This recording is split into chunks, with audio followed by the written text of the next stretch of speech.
During Gates' last 6 months at the Pentagon, Bill Daley was President Obama's chief of staff. He is now a CBS News contributor. Bill, good morning. Hi, Charlie. How are you? Happy New Year. So you have a book from the defense secretary who says the president wanted a way out, that he didn't have confidence in his commander, David Petraeus. He didn't consider the war his, and he didn't believe in his own strategy. Well, I think it's rather unfortunate because in the year I spent with the president, I saw the exact opposite, to be very frank with you.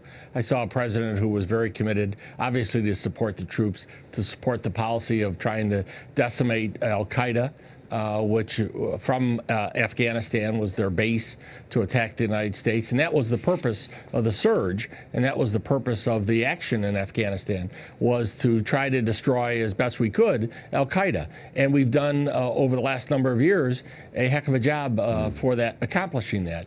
I think it's unfortunate that we continue this rush for people to run out, and the secretary, who I have enormous respect for, is very clear in the book of his disgust with Washington and what's become of it. And part of it is based upon a sense that there's too much grandstanding.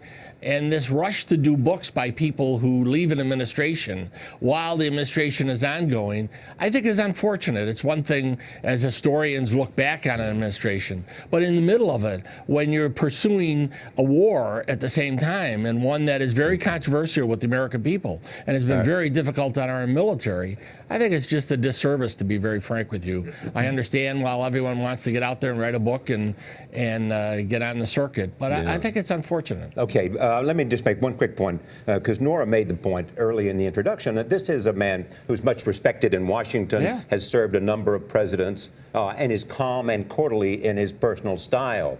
But he also makes this point, that the NSC and members of the NSC and members of the president's team were meddling far beyond their responsibility and were dressing down four-star generals.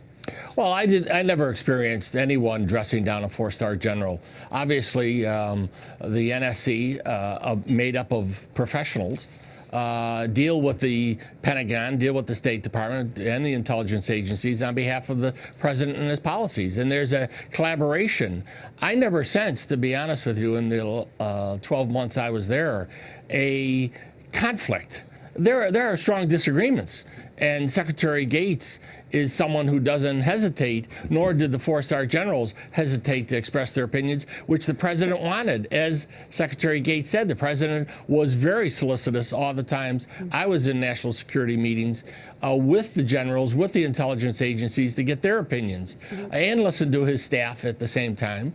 But that sort of dialogue is healthy, I think, and that's what I saw. And we should point out, and Rita Braver is going to join us in a little while, that overall this book apparently, though, is very complimentary of the Obama White House and the Bush White House, where Gates says he agrees with the president on a lot of the decisions he made, said he made the right decisions when it came to Afghanistan. But while he offers some disappointment of Obama in this book, the Washington Post says that it offers contempt, outright contempt for Vice President Biden, the decisions he's made on national security. And on the point that Charlie was making, he says that Douglas Lute, the then Lieutenant General in the White House, that they were regularly engaged in aggressive, suspicious, sometimes condescending and insulting questions of our military leaders. Did that happen? Well, I never saw such action in the 12 months I was there. Obviously, these are very difficult issues, and there's a lot of tension around the discussions on policy decisions and what's going on in theater. But the people on the ground were the people who were listened to mostly, obviously, because they're the people who have the ultimate responsibility on the ground to act on behalf of protecting our troops and pursuing the policy. But there was healthy dialogue. I never detected any sort of disregard or contempt or outright so what are you saying about Bob Gates, then, that he got it wrong? That's his opinion. No, look, that's his opinion. He's unbelievably respected. I have enormous respect for him, but I never heard him express those feelings to the president or to the situations that I was involved in, and I think it's unfortunate. All right, Bill, thank you.